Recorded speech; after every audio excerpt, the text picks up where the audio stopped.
여러분 안녕하세요. 모의고사 문제풀이 강의입니다. 이번 시간에는 3회 모의고사 필기 파트 문제 풀어보도록 하겠습니다. 다음 중 전파 속도를 결정하는 것을 물어보고 있어요. 전파 속도는 매질에 의해서 결정되어지죠. 매질이 공기인지 연부 조직인지 뼈에 따라서 속도가 달라지게 됩니다. 정답 5번 선택하시면 되겠고요. 넘어가서 다음 문제 보도록 하겠습니다. 144번 문제 보시면 레디알 스캔으로 검사하기 좋은 장기를 물어보고 있어요. 먼저 레디알 스캔이라는 표현이 나오게 되면 연관되는 보기는 전립선을 정답으로 선택하시면 되겠습니다. 이 밖에도 이제 관내 초음파라고 하게 되죠. 직장으로 삽입한다든지 아니면 내시경을 통해서 삽입이 되어지든지 또는 경질 초음파, 바자넬 쪽으로 삽입되어지는 이런 식으로 관내 초음파로 진행되는 검사 방법은 레디알 스캔과 연관이 있다고 보시면 되겠습니다. 아래 보기 중에서는 이 관내 초음파 연관된 것이 3번 전립선이기 때문에 3번 정답으로 보시면 되겠고요. 연관된 영상까지 보도록 할게요. 기본적인 경복부 초음파 검사에서는 이런 식으로 방광 아래쪽에 전립선이 나타나고 있습니다. 하지만 옆쪽에 있는 영상 보시게 되면 직장 내로 탐촉자를 삽입을 해서 얻게 된 영상이고요. 이런 식으로 라운드한 형태로 영상이 만들어지게 돼요. 이러한 구조물을 레디알 스캔이라고 설명드릴 수 있겠고요. 전립선뿐만 아니라 관내 초음파로 진행되는 모든 검사들은 이러한 키워드와 연관이 있다고 정리하시면 되겠습니다. 넘어가서 다음 문제 보도록 할게요. 주파수가 1MHz일 때 투과 심도를 물어보고 있어요. 투과 심도 구하는 공식만 알고 있으면 어렵지 않게 풀 수 있는 문제인데요. 주파수분의 3을 넣으시면 되겠습니다. 여기서는 주파수가 1이라서 정답 계산해보면 4번에 있는 3cm을 정답으로 선택하시면 되겠습니다. 다음 문제 계속해서 보도록 할게요. 다음 중 초음파 조직 간 상호작용 중 반사가 발생되지 않는 장기를 물어보고 있어요. 이 반사가 발생되지 않았다는 것은 대부분의 초음파가 투과되었다는 것을 의미하게 됩니다. 아래에 있는 보기 중에서 쓸개 같은 경우는 내부에 담즙 성분인 액체로 가득 채워져 있게 되죠. 다른 장기들은 이런 식으로 초음파 빔이 들어갔을 때 반사가 일어날 수 있는 그러한 장기들로 볼 수가 있는데 이 쓸개 같은 경우는 내부에 액체가 채워짐으로써 반사가 이루어지지 않고 대부분 투과가 일어나게 됩니다. 이 투과에 대한 결과로 뒤쪽에 음향 증강 현상이 나타나게 돼서 초음파 대표적인 현상인 후방 음향 증강 현상도 나타날 수 있겠죠. 조직 간의 상호작용 중에서 반사가 발생되지 않는 것은 내부의 어네코인칸 형태로 나타나는 쓸개를 정답으로 선택해 볼 수 있겠습니다. 넘어가서 다음 문제 보도록 하겠습니다. 다음 중 설명이 옳지 않은 것을 물어보고 있어요. 1번 거리 분해능은 공간 펄스 길이의 2분의 1과 같다. 1번 맞는 보기죠.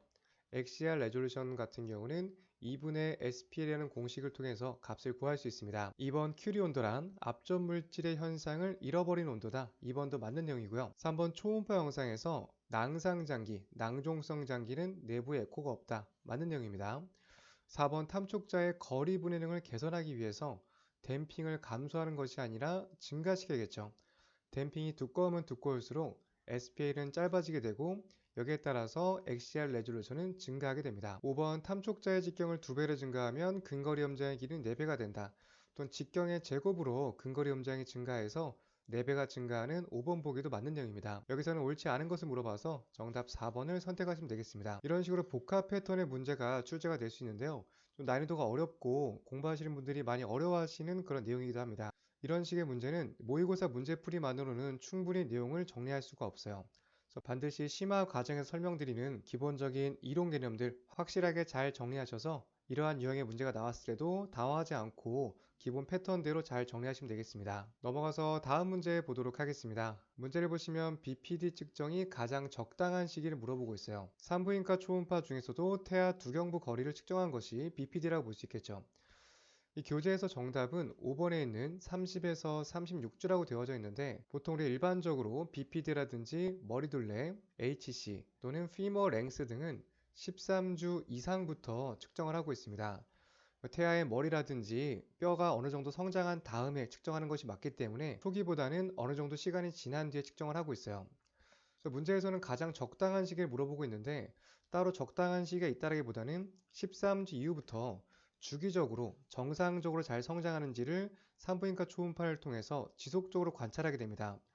그래서 문제에서처럼 적당한 시기를 딱 정할 수 있는 것이 아니라 일정 기간 이후부터 정기적인 검사가 진행되기 때문에 이런 식으로 딱 떨어지는 정답은 찾을 수 없다라고 설명을 드릴 수 있을 것 같아요. 제가 볼 때는 이 문제 자체가 좀 잘못된 내용이라고 볼 수 있을 것 같고요. 간단하게 BPD, HC, 피머 랭스 등은 태아가 어느 정도 성장하고 난 다음인 13주 이후부터 정기적으로 검사한다.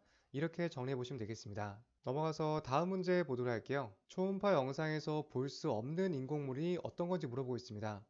바로 정답 찾아볼 수 있겠죠. 다중반사는 맞는 내용이고 측엽 인공물, 후방 음영 감소, 후방 음영 증강 모두 초음파 연관 있는 보기들입니다. 이번에 있는 성형 인공물은 관계없는 보기죠. 정답 2번 선택하고 넘어가시면 되겠습니다. 다음 150번 문제 보도록 할게요.